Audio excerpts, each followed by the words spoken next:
Efésios capítulo 6, o versículo de número 13, diz assim a palavra de Deus: portanto, tomai toda a armadura de Deus, para que possais resistir no dia mau, e havendo feito tudo, ficar firmes.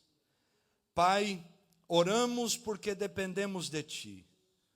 Tua palavra diz que o homem não recebe nada se do céu não lhe for dado. Tua palavra diz, palavras do Senhor, que sem Ti nada podemos fazer.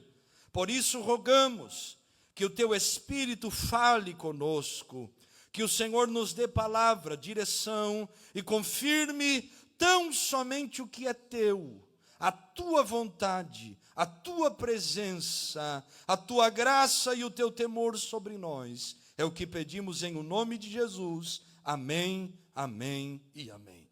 Tome seu assento adorando e glorificando a Deus.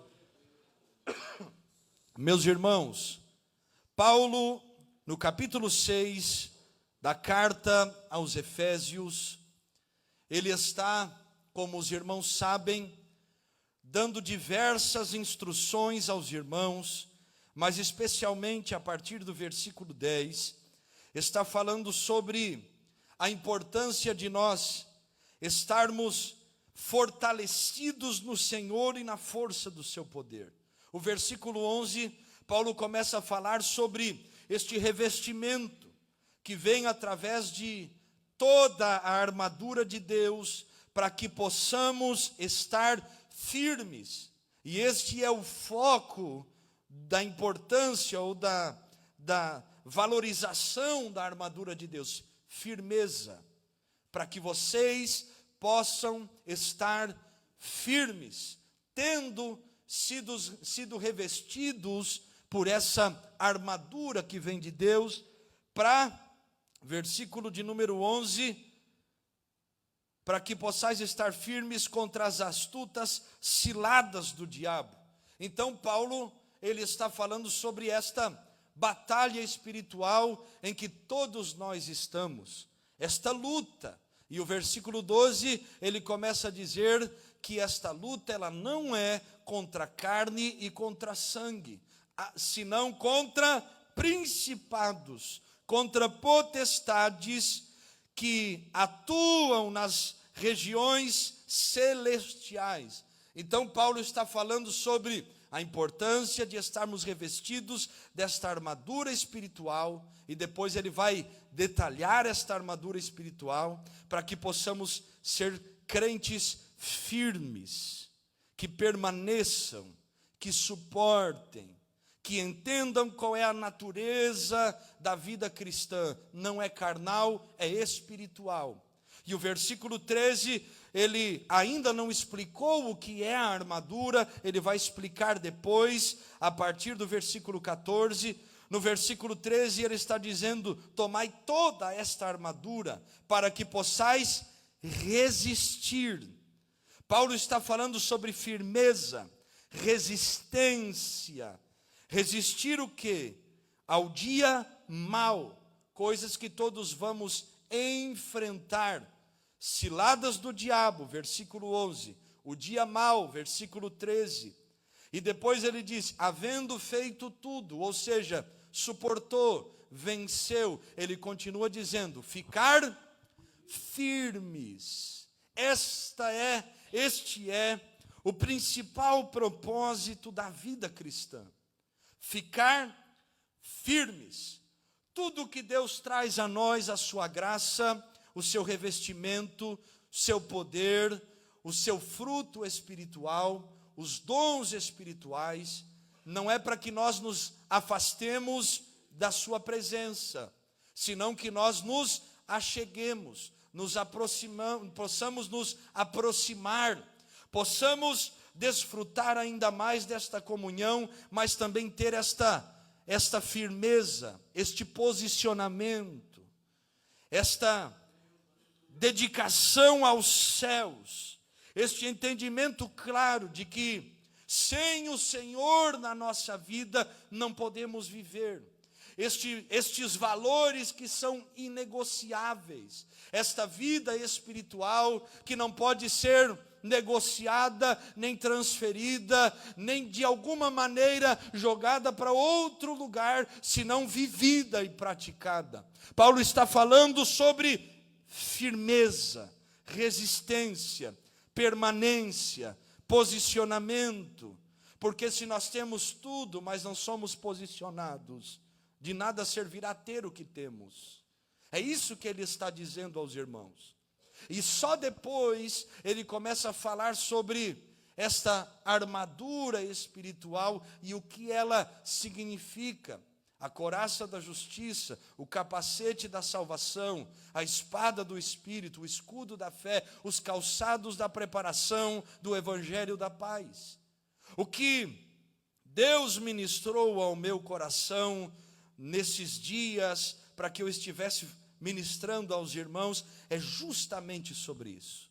Nós estamos vivendo dias, meus irmãos, em que dentro das igrejas, nós temos pelo menos 2 grupos de pessoas.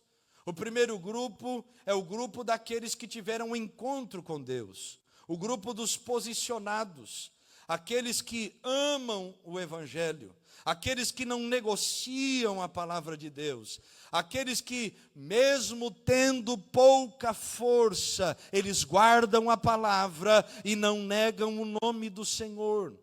Aqueles que entendem o porquê estão aqui, reconhecem as suas limitações, mas não abrem mão da sua comunhão, do seu relacionamento com Deus e com os irmãos também. Eles sabem que a vida espiritual não é um conto de fadas. Eles sabem que a vida espiritual, ela é uma batalha que tem que ser lutada. E eles estão firmes em Deus, posicionados na palavra, não negociam sua fé, não deixam que ninguém roubem a sua fé, eles não deixam influências nem internas, nem externas, afastarem eles do propósito de Deus. Primeiro grupo, mas temos um segundo grupo, o grupo dos emocionados, que entregam suas vidas para Jesus, que têm uma ideia do evangelho. Eles não são convertidos, eles são convencidos no seu intelecto, no seu entendimento, porque eles sabem que vir para Cristo é benéfico, porque eles sabem que o evangelho abençoa, abre porta, traz relacionamentos. Pessoas emocionadas, que às vezes se iludem com um bom momento, se iludem com os bons relacionamentos, não entenderam o que verdadeiramente é o evangelho de Cristo, o que é a palavra de Deus. Pessoas que estão na casa de Deus, mas não renunciam. Pessoas que foram emocionadas, mas não transformadas pela palavra de Deus. A palavra de Deus as faz chorar, mas não transforma o seu caráter. A palavra de Deus as emociona, elas pulam, elas gritam, elas rodopiam e até mesmo sapateiam. Mas elas saem por estas portas e continuam vivendo a mesma vida, com mentiras, com rolos, com coisas que não agradam a Deus, com práticas pecaminosas, com uma vida cristã dúbia. Entra na igreja, coloca a máscara de crente. Sai da igreja, tira a máscara. Pessoas emocionadas, que cantam os louvores porque são bonitos, porque sabem que o evangelho é o poder de Deus, mas nunca provaram deste evangelho. Sabem que foram chamadas para renunciar, mas nunca abriram mão de nada, por amor a Jesus e por amor à palavra de Deus. Emocionadas. E nós temos estes 2 tipos de pessoas, talvez aqui no culto hoje. Pessoas que são posicionadas e pessoas que são emocionadas com o evangelho. Por isso nós estaremos falando hoje sobre isso. A Bíblia já fala sobre isso. Mateus 13:24, o joio no meio do trigo. 2 Timóteo 3:2, homens que seriam amantes de si mesmos. Filipenses 3:18, inimigos da cruz, de Cristo. Filipenses 3,19. Homens cujo Deus, e mulheres também, seria o ventre, os seus desejos. Pessoas emocionadas. Emocionadas. Por isso hoje nós estaremos falando sobre este tema. Posicionados ou emocionados. Posicionados ou emocionados. Você está me ouvindo? Meus irmãos, quem são esses grupos de pessoas? Eu não quero passar muito do horário, mas eu quero que você saia daqui com esta palavra no seu coração, refletindo sobre em que lugar eu estou verdadeiramente. Eu sou uma pessoa posicionada em Deus ou eu só me emocionei com o Evangelho? Irmão, tempo de crente não garante nada. Tempo de igreja não simboliza novo nascimento. Nós temos que lembrar de algumas coisinhas para poder entrar nisso aqui. Eu conheço muita gente que tem 300 anos de igreja, mas nunca teve um encontro com Deus. Só dá dor de cabeça. Só faz confusão. Tempo de igreja não é tempo de novo nascimento. Eu lembro de algo que eu ouvi uma vez. Pessoas que vieram para Cristo, mas nunca buscaram este encontro verdadeiro, e o tempo foi passando, o tempo passou, elas perderam a oportunidade, e dificilmente elas depois terão um encontro, porque elas se emocionaram, elas não aprofundaram ainda mais, elas não mergulharam mais profundo, elas não buscaram conhecer mais a Deus. Então são emocionados, empolgados, mas não posicionados. A pergunta é: quem são então essas pessoas? Quem são os crentes emocionados? Em primeiro lugar, são aqueles que se entristecem facilmente por tudo. Pessoas emocionadas ou crentes emocionados são crentes que qualquer coisinha já se entristece, se ofende. Vou mudar de igreja, vou mudar de país, vou mudar de cidade, vou mudar de casa, vou mudar de qualquer coisa, mas eu vou mudar. Por quê? Porque se entristece com qualquer situação. Pessoas emocionadas, que ainda não entenderam que viver em função das emoções é um ambiente hostil, é perigoso. Que ainda não compreenderam que as nossas emoções não podem guiar nossa fé, mas é a nossa fé que equilibra as nossas emoções. Que ainda não entenderam Provérbios 19:2, a parte B do versículo, que diz: aquele que se apressa com seus pés, peca. Viver pelas emoções dentro do cristianismo é como você estar no meio de um tiroteio sem colete à prova de balas. Pegou, caiu. Foi alvejado, morreu. Não tem resistência nem firmeza. Se tem algo que nos contraria, é o Evangelho de Cristo. É a palavra de Deus. Só que os crentes emocionados são pessoas que vivem buscando o seu próprio bem-estar. E quando são contrariados, se entristecem, se ofendem. Há um livro que eu li muitos anos atrás, do John Bevere, e eu indico aos irmãos, nos livros que eu escrevi, eu faço muito menção a este livro, A Isca de Satanás. Ele nos faz entender claramente a perspectiva de alguém que é um ofensor, o ofendido e a ofensa. E como isso trabalha no coração de alguém. Que uma vez que a ofensa encontra lugar, o Espírito Santo já não trabalha mais. Porque onde entra ofensa, entra ressentimento. Onde entra ofensa, entra vingança. E se estas coisas habitam, o Espírito Santo já não está lá. Expulsam Deus dos corações com estas coisas. Mas muitos de nós são pegos, presos, caem nestas armadilhas emocionais e muitas causadas por coisas espirituais. Crentes emocionados se entristecem com tudo. Em segundo lugar, são guiados pelos seus ressentimentos, suas amarguras, por sua falta de perdão.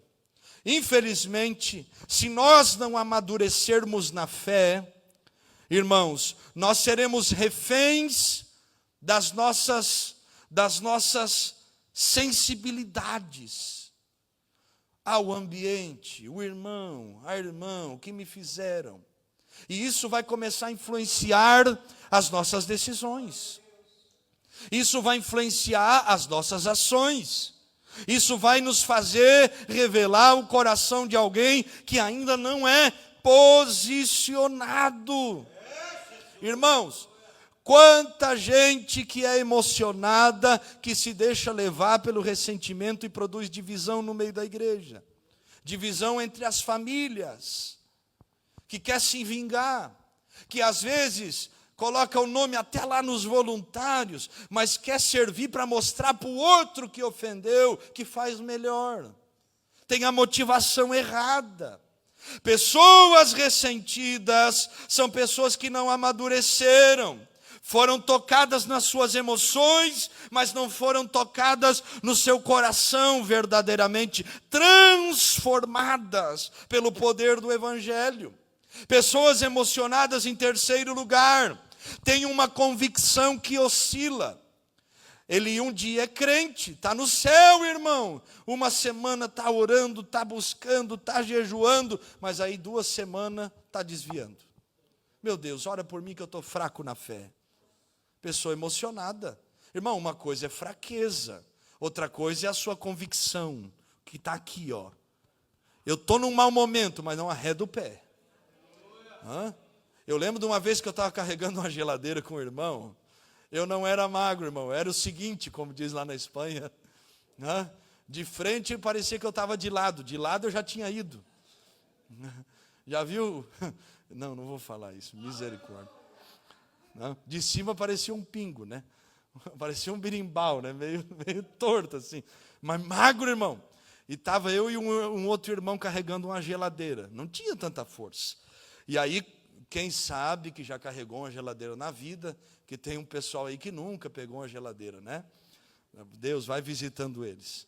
Aí pegamos a geladeira e aí vai cortando as mãos, não vai? E aí se um lado solta, como é que... Irmão, aquilo que está cortando entra mais ainda.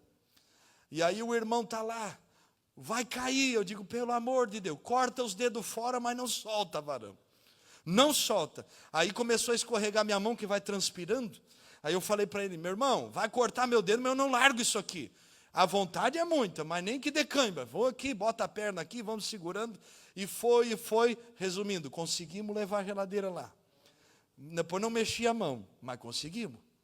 Aquela geladeira antiga com motor pesado, tá? Não tinha força, mas tinha vontade. Não tinha capacidade para levar, mas tinha vontade de levar. E às vezes a vontade leva a gente. Ter convicção aqui dentro. Eu estou falando disso e às vezes você dizer, meu Deus, essa semana eu estou baleado. Eu estou numa batalha, mas eu não volto atrás no que eu tenho com Deus. Convicção é dizer, Jesus, eu fiz uma aliança, foi contigo. Não foi com o homem na terra. Meu propósito é com o céu. Eu não volto atrás. Pessoas emocionadas, não. A convicção é o crente montanha-russa, né? Uma hora está lá em cima, daqui a pouco está lá embaixo. Irmão, como é que está? Irmão, já sabe, né? Estamos aí lutando. Uma vez eu falei para o irmão, eu te conheço faz uns 11 anos, mas tu nunca sai da luta. Deus o livre. Está sempre lutando, nunca está bem. Mas a comunhão com Deus está bem? Eu digo, misericórdia. Convicção que nunca tem uma firmeza com Deus. Vai bem, está orando, está buscando a Deus, está perseverando, está perdoando, está suportando. Mexer com crente é difícil, então tem que perdoar bastante. Quem não perdoa não pode ser crente. A Bíblia já fala essas coisas. Então, Pessoas que são guiadas pelas emoções, uma hora elas estão lá em cima, mas daqui a pouco elas estão lá embaixo. Uma hora elas querem um ministério, a chamada, eu vou viver o plano de Deus, a história que Deus tem, e eu quero Deus. Mas qualquer vento tira a decisão do coração, tira o propósito, a chama apaga facilmente. E passa a viver só de lembrança do que era no Brasil, do que era quando aceitou Jesus, do que era quando começou na fé. Pessoas que são emocionadas, creem em Jesus, oram, jejuam. Por que vivem assim? Porque a vida foi construída não em um firme fundamento, mas em algo ilusório produzido pelo próprio coração. Não fundamentou sua convicção em Cristo. Paulo diz algo que mexe com os nossos corações. Ele diz, eu sei em quem eu tenho crido. Paulo, quando o profeta Ágabo pega aquele cinto, e ele liga o cinturão, né? E diz assim, o dono desse cinto vai a Jerusalém e vai morrer. Paulo diz, o dono sou eu, e eu estou disposto não só a ir para Jerusalém, senão dar a minha vida pelo propósito de Deus. Olha isso, irmão.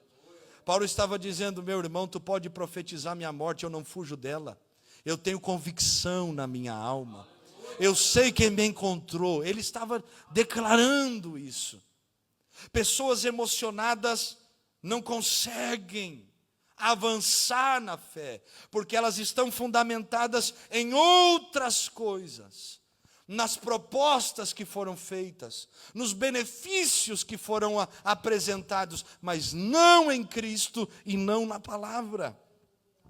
Pessoas emocionadas são aquelas que querem justificar os seus fracassos culpando os outros. Irmãos, se tem um tempo em que nós vivemos isso, é este tempo.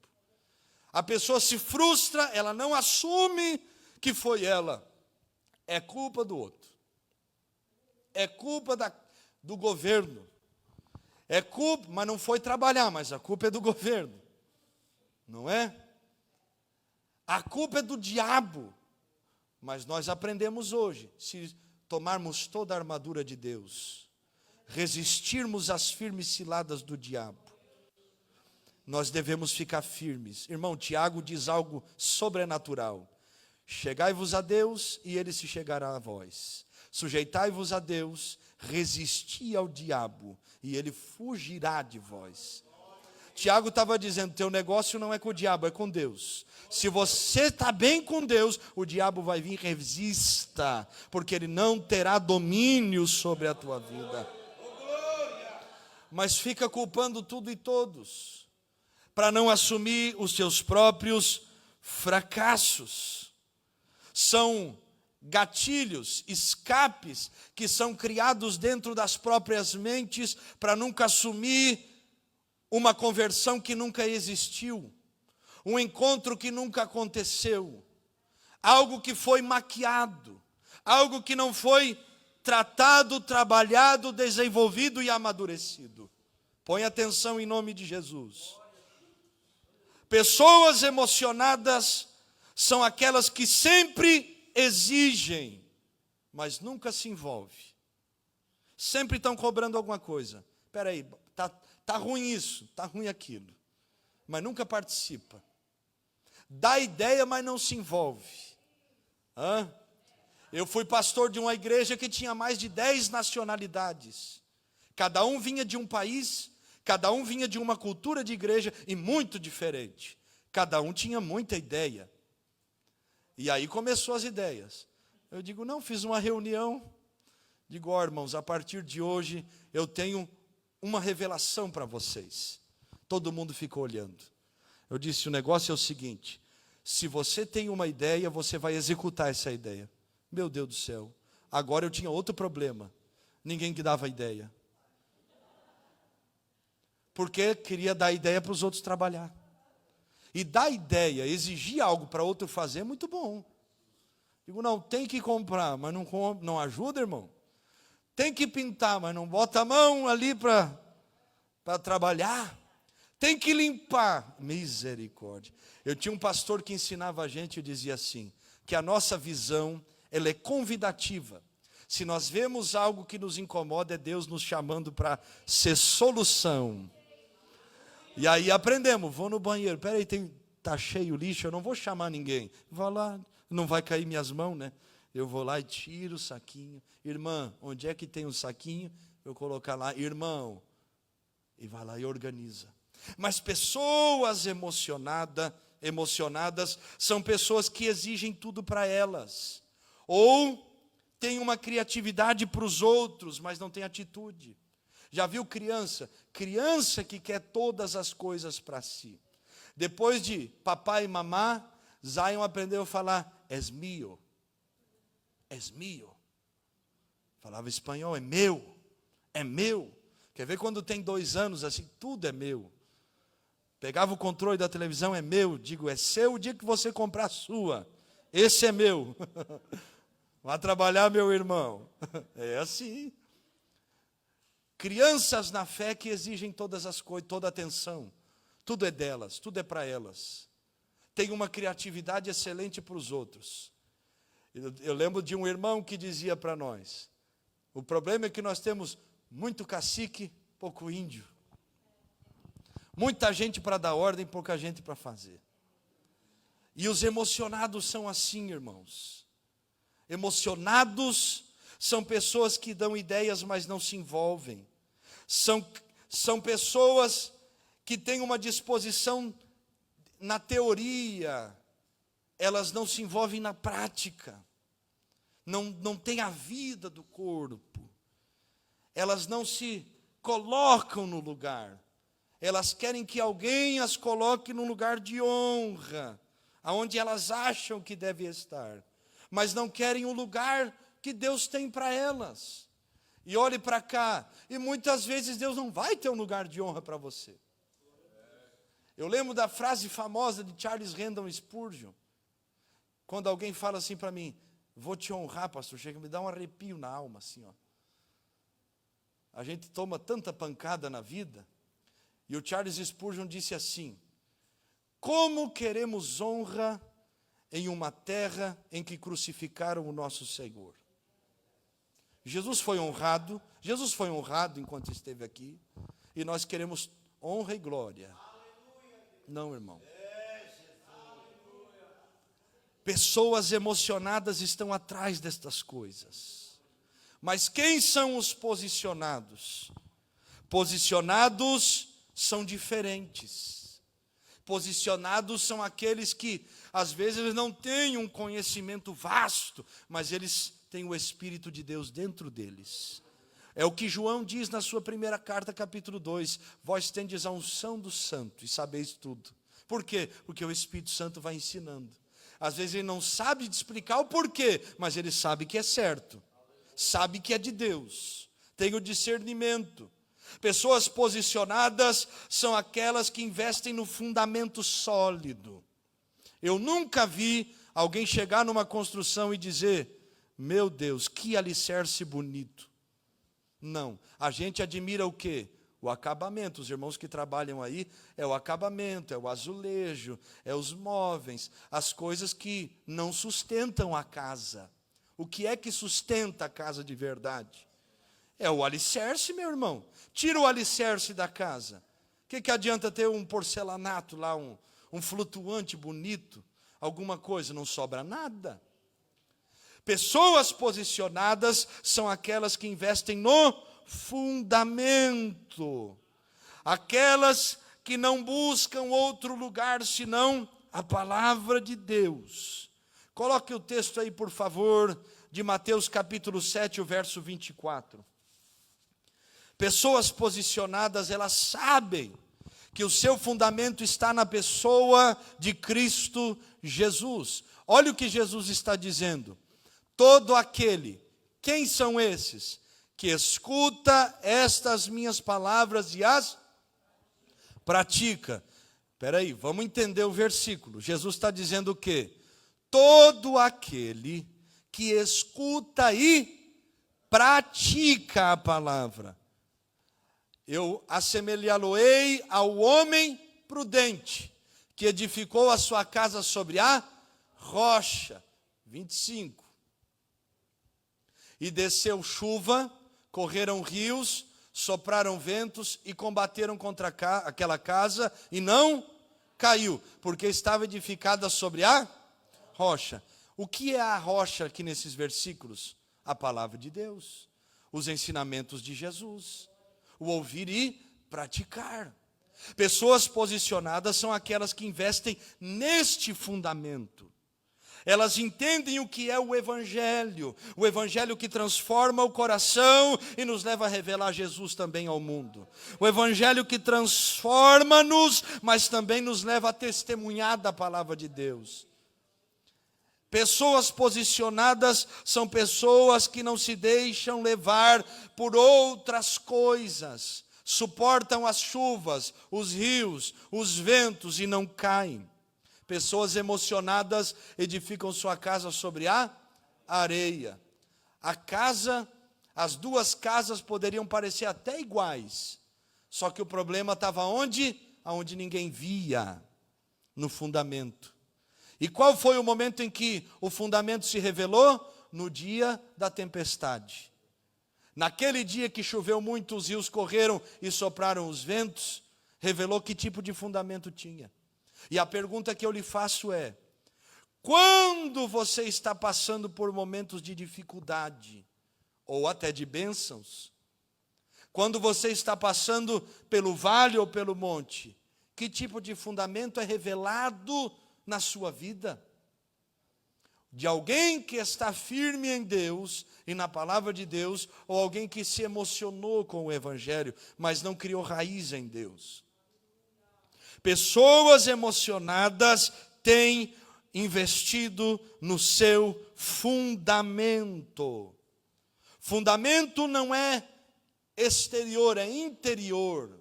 O fundamento não é aquilo que os homens veem, mas Deus sabe. Fundamento é intimidade, relação com Deus, busca contínua.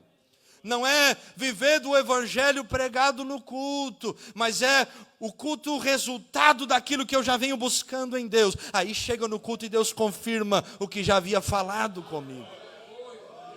Investir no fundamento é isso. Em segundo lugar, meus irmãos, aqueles que são posicionados são aqueles que põem no Senhor a sua confiança. Conhecem o caráter de Deus, não mente, não falha, não muda, não retrocede, não abandona. Ele é Deus presente, rico em misericórdia, mas justo. Confiam no Senhor, sabem que mais cedo ou mais tarde Deus vai entrar com a resposta. Não no nosso tempo, mas no tempo dele. Descansam no Senhor. Nós temos dificuldades de confiar em Deus. Temos. Nós dizemos: pastor, eu confio em Deus. Eu estou orando para Jesus me dar um casamento. Estou orando, Jesus vai me dar um casamento. Vai. Estou orando, mas está conversando com 50 irmãos. Eu confio em Deus, pastor. Eu vou atirar para tudo que é lado. Alguém vai receber. Não, irmão, misericórdia. Não é? Misericórdia. Isso é confiar em Deus? Não. Irmãos, confiar em Deus é diferente. Senhor, Salmo 40, né? Esperei com paciência. Eu tinha um amigo que dizia: meu irmão, eu não estou mais no 40, eu estou no 70. Apressa-te, Senhor. É? Está rindo, né, irmão Hilton? Aleluia. Está se identificando? Não, né? Faz a obra, Jesus. Eita glória. Brincadeira, hein? Mas confiar em Deus é dizer: Senhor, eu não vou colocar minha mão. Vou deixar o Senhor colocar do Senhor. Faz a obra aí, Jesus. Entra, dirige, aponta, confirma. Faça a tua vontade na minha vida. Confiar em Deus é dizer: Jesus, eu não quero segundo os meus gostos. Eu quero segundo a tua vontade. Isso. Confiar em Deus é descansar. Alguém que confia em Deus não é alguém que se desespera. Alguém que confia em Deus não é alguém que sai por aí pedindo dinheiro emprestado para todo mundo, tentando resolver um monte de coisa e correndo aqui, correndo lá. Confia em Deus. Confia em Deus. Confia em Deus. É alguém que descansa em Deus. Quando Deus, irmãos, estabelece o dia do sábado, Ele está ensinando o povo que eles não precisariam trabalhar naquele dia, e o povo de Israel no 7º ano também não trabalharia, porque seria o ano onde eles estariam descansando a terra. Eles viveriam do que Deus havia os abençoado naquele período de tempo. Deus estava ensinando aquele povo a descansar nele, confiar, depositar tudo nas mãos dele, porque eles sabiam que nem só de pão viverá o homem, mas de toda a palavra que sai da boca de Deus.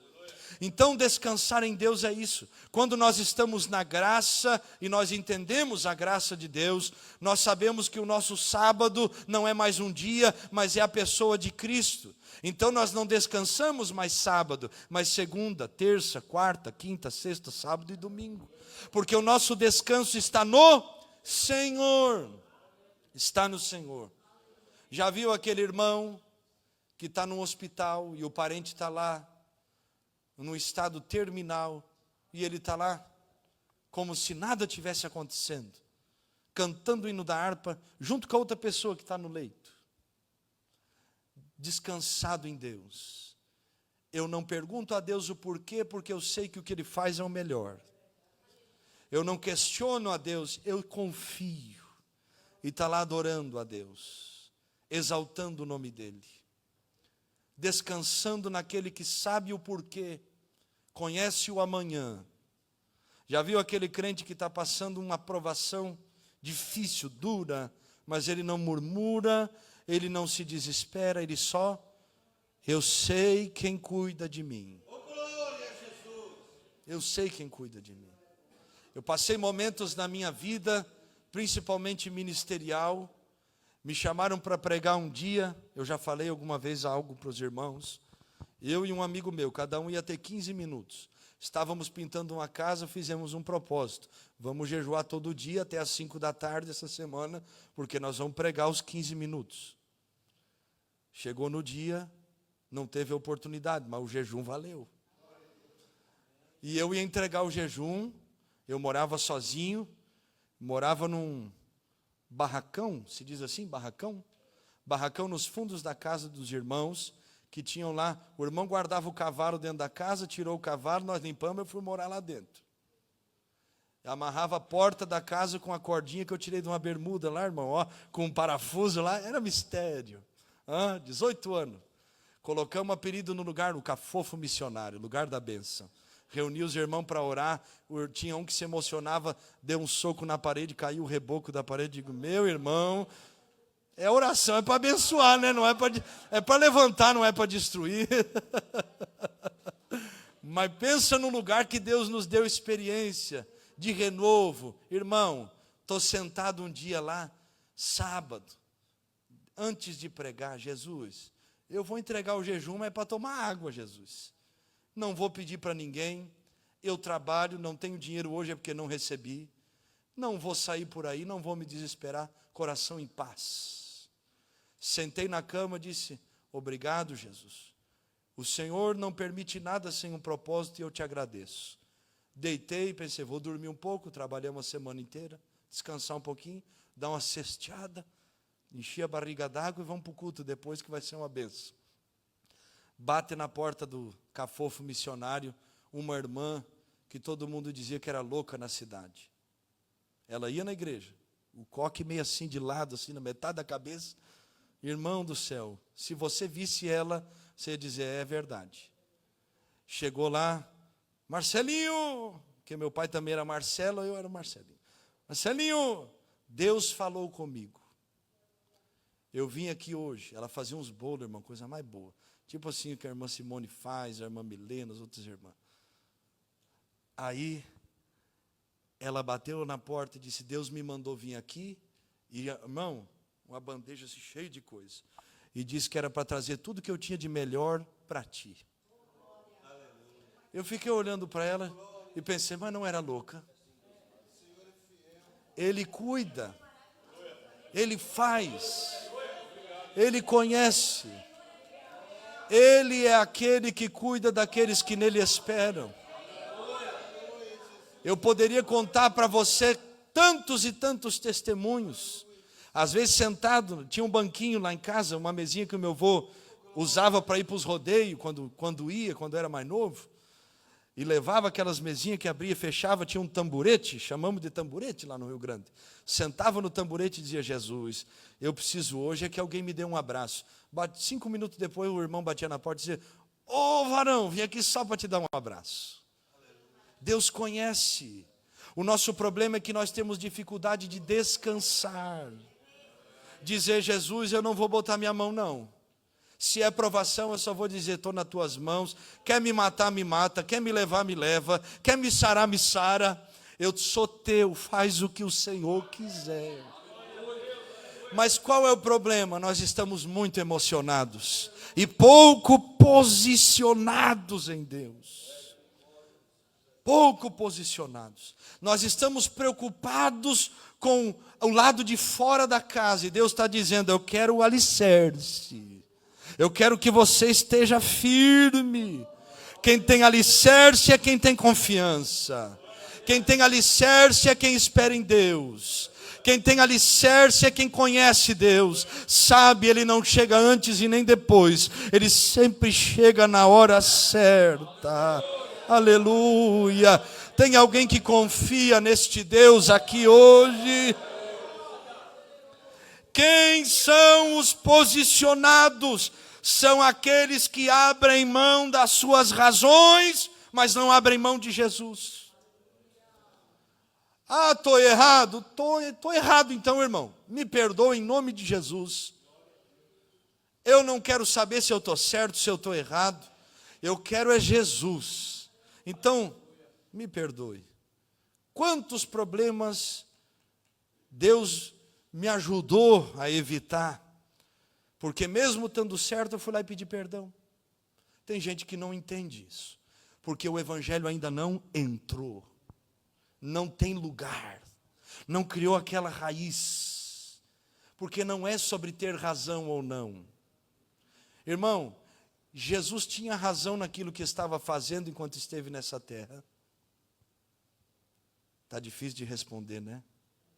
Quem mais tinha razão? Quem mais tinha motivos, mas foi o mais injustiçado. Ele, Isaías 53, disse: ele foi como uma ovelha muda ao matadouro, e não abriu a boca perante os seus tosquiadores. Eu creio que tu não tens noção disso. O texto está dizendo que ele, tendo todos os direitos, ele não falou, não se defendeu, não argumentou. Ele sabia que Deus tinha um propósito. Mas e hoje, irmão? Meu Deus do céu, sentou na minha cadeira. Ui, vou matar. Não, irmão. Meu Deus do céu. Comprou a cadeira, mas não tem teu nome aí não, abençoado. Tu não sabe qual é não, meu irmão. Queremos as razões e perdemos Jesus. Pessoas posicionadas não perdem Jesus por causa das suas razões. Você está disposto a continuar com Cristo, olhe para cá, mesmo que isso lhe custe seus direitos. Não, eu tenho direito disso. Eu mereço. Você continuaria com Jesus abrindo mão disso aí? O evangelho vai além de nós, irmãos. O propósito de Deus é muito maior que nossas vontades. E o propósito de Deus sempre valerá mais do que o que eu gosto, do que o que eu penso, do que o que eu acho. Na verdade, quando nós entendemos o Evangelho, nós abrimos mão e aprendemos a renunciar até do que temos direito. E não é porque alguém pediu, é porque o Evangelho entrou em nós. Aí o Espírito Santo começa a trabalhar no seu coração e dizer, essa coisa aí eu não quero para a sua vida. E você pensa, mas não é pecado. Ninguém nunca pregou sobre isso. Mas aí o Espírito Santo está ministrando nas suas particularidades. E ele está dizendo, para os outros pode ser que não, mas para você sim. Abrindo mão, até do que é permitido. Parece que você agora deu uma entristecida aí. Pessoas posicionadas abrem mão das suas razões. Crente posicionado não fica brigando porque tem razão. Ele entendeu o Evangelho. Ele entendeu o Evangelho. Crente emocionado fica brigando porque tem razão. Crentes posicionados são aqueles que estão disponíveis para Deus. Eles querem servir a Deus, eles querem amar os irmãos, eles querem servir a Deus. Aqui, em casa, eles querem servir a Deus onde eles estão. Um pastor que me consagrou a diácono, falou para mim, meu filho, você será consagrado diácono, mas não é para ser diácono só aqui na igreja. Você é diácono dentro da sua casa. Você é diácono lá onde você trabalha. Você continua sendo um diácono.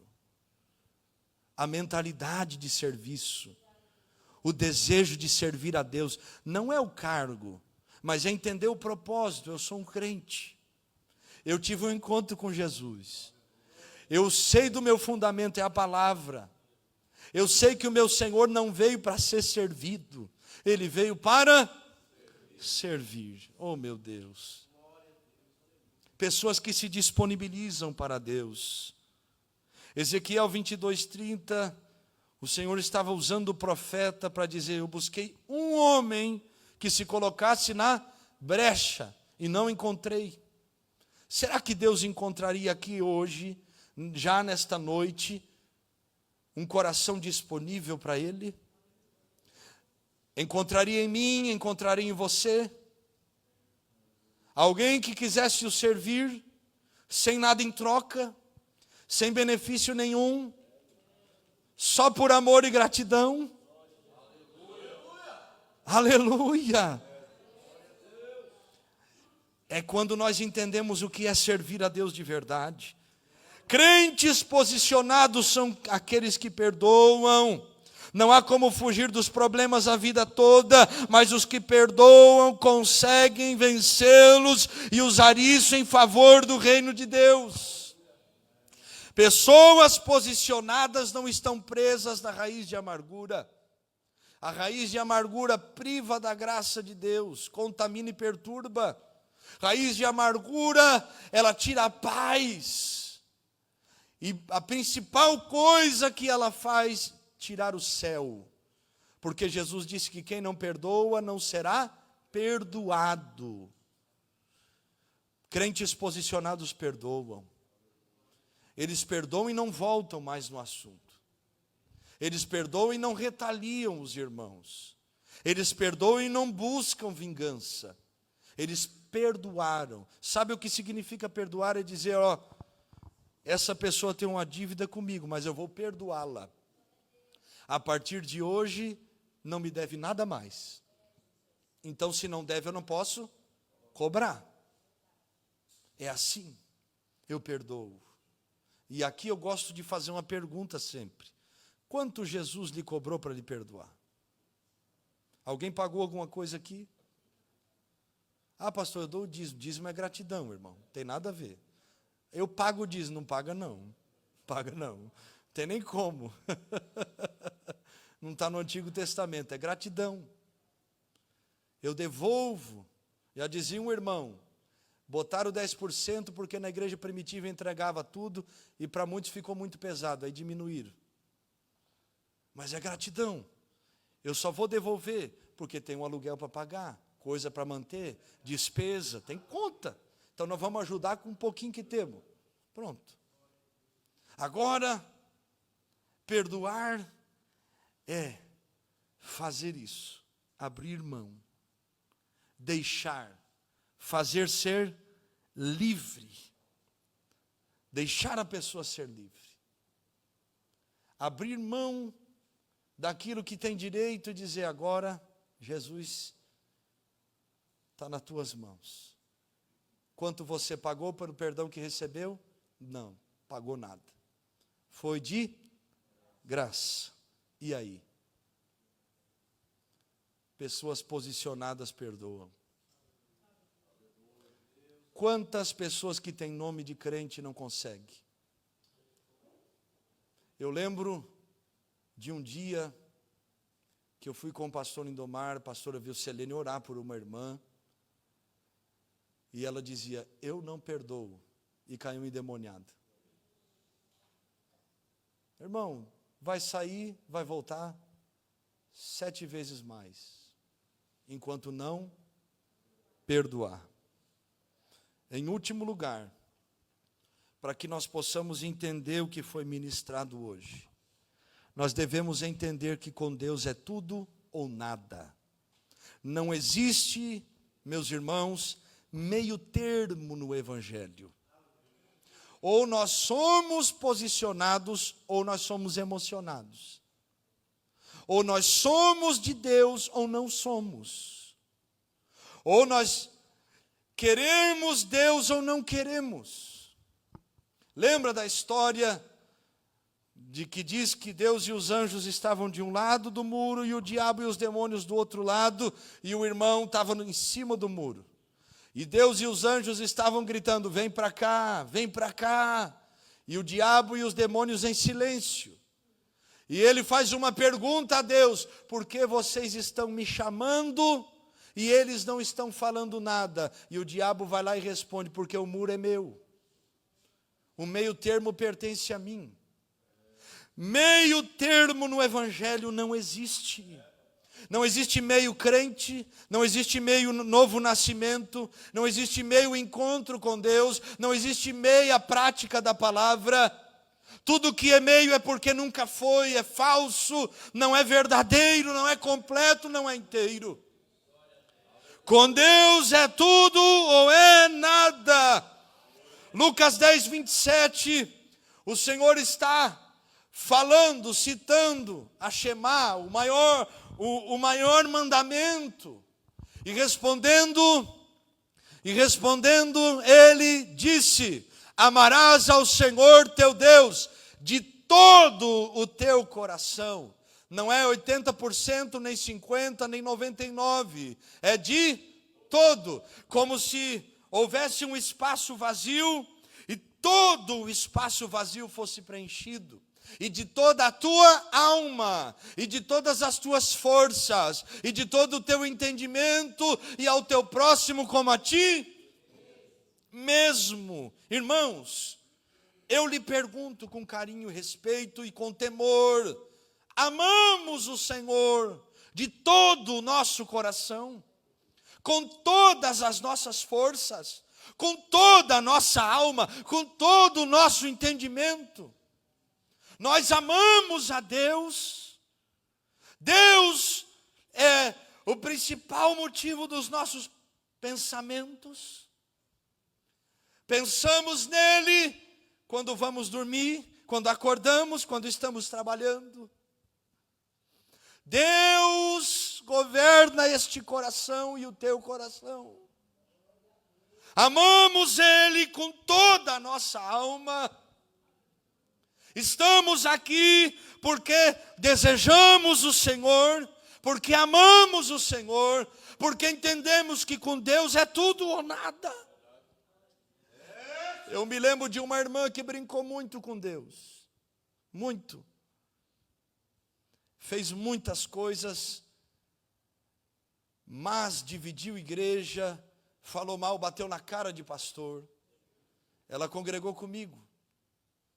Fui o pastor dela. Aconselhei ela algumas vezes. E teve que ir ao Brasil.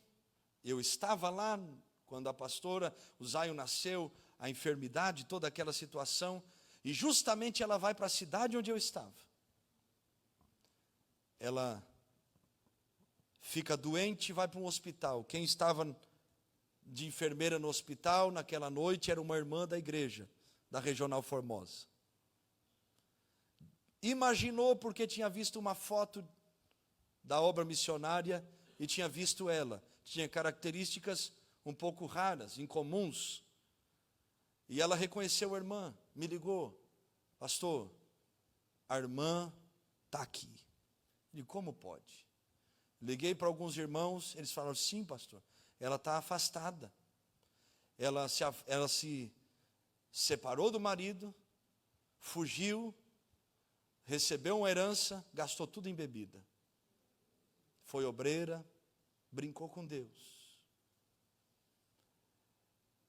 A situação agravou, eu perguntei à enfermeira: eu posso fazer uma visita? Época de Covid. Pastor, é complicado, porque eles estão colocando muitas restrições. Só que eu vou fazer uma força. O senhor vai colocar uma roupa especial, por causa do risco de bactéria e vírus e tanta coisa que tem. Vai colocar touca, máscara, roupa, tudo, mas vai entrar lá. Com a carteirinha de pastor, pude entrar, fazer uma visita religiosa dentro da UTI. Ela ainda estava consciente. Quando ela me viu, ela se assustou, começou a chorar e falou para mim assim: se eu tivesse ouvido, eu não estaria aqui. Essa irmã reconciliou com o Senhor. Eu tive a oportunidade de visitá-la 2 vezes mais, e ela partiu para a eternidade. Nós não precisamos chegar numa situação assim, de dizer: se eu tivesse ouvido.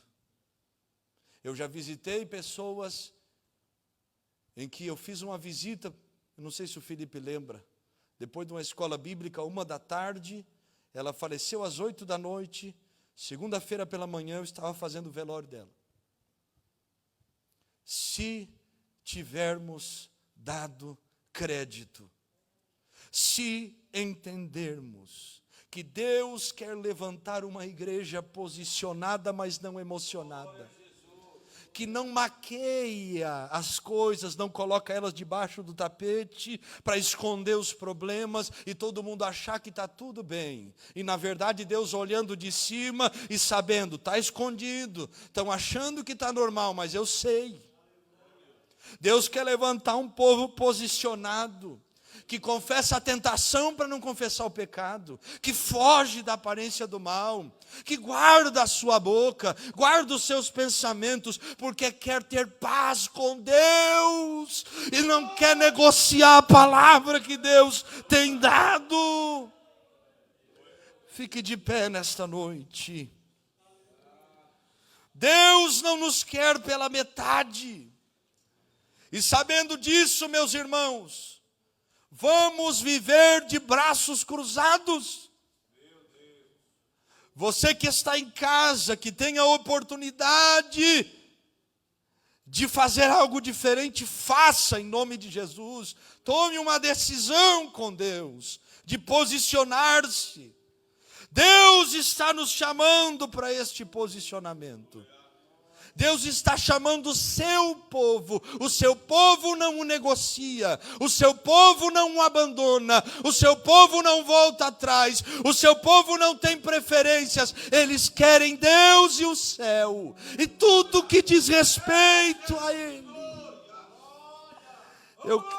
Eu quero orar com você. Você e eu não precisamos ir para a cama de um hospital para darmos resposta a uma palavra. Nós não precisamos chegar num limite. Deus está dando a oportunidade a nós.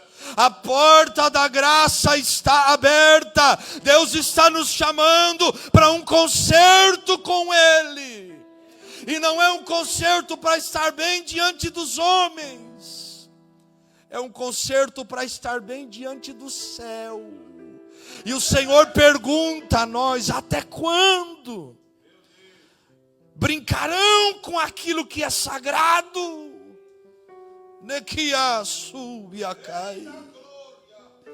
Até quando cochearão entre dois pensamentos? Até quando eu não serei prioridade no coração de vocês? Até quando serão emocionados e não posicionados? O Senhor está nos chamando, porque o céu não é lugar de emocionados. Porque o céu é lugar de gente posicionada, que diz: eu sofro, mas não nego.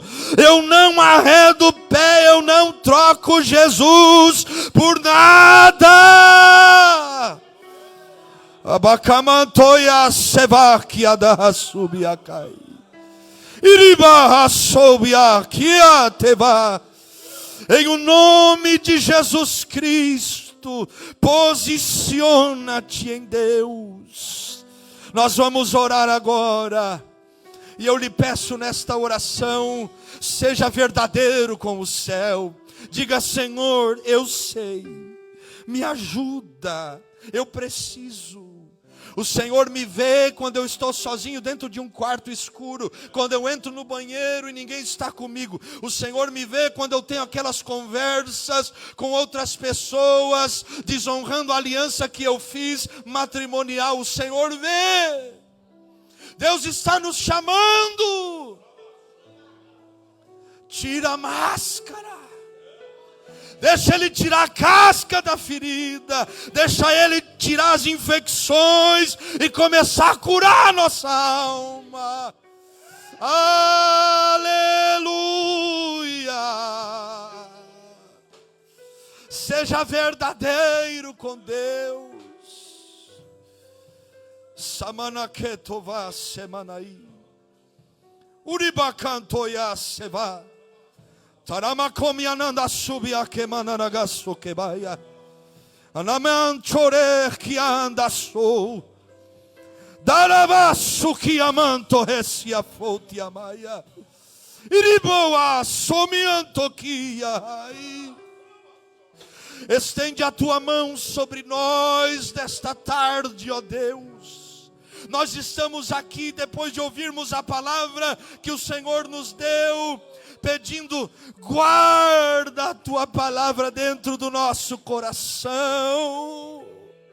Esconde ela dentro de nós para não pecarmos contra ti. Eu oro com os meus irmãos aqui nesta noite. E nós pedimos: não nos deixe sermos emocionados com o Evangelho. Não nos deixa querer ter um Jesus social.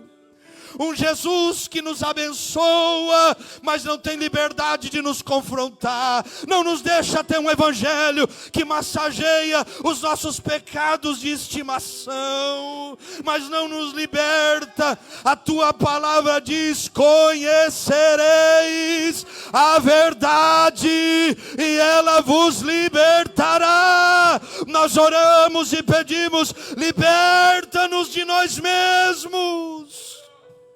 Faz-nos posicionados, ó Deus, posicionados em Ti, posicionados na Tua presença. Ei, araquide sou que a araganamassou te abandai. O temor do Espírito Santo entra na tua alma. O temor do Espírito Santo entra na tua alma, porque já não é tempo de brincarmos, mas Deus está chamando um exército. Tem misericórdia de nós, ó Deus. Tenha misericórdia de nós como igreja. Nós queremos ser uma igreja que te agrade, um povo que seja teu. Perdoa as nossas omissões, perdoa as nossas indiferenças, perdoa a nossa inconstância, perdoa a nossa falta de maturidade espiritual. Perdoa, ó Deus, aquilo que temos feito que não te agrada. Tenha misericórdia, Senhor. Hoje, entra e faz a obra que só teu Espírito pode. Tu convence da justiça, do pecado e do juízo. Nós sabemos que não é por força nem por violência, mas pelo teu Espírito. Ajuda-nos a sermos teus e posicionados para a tua glória e honra, em o nome de Jesus. Amém, amém e amém.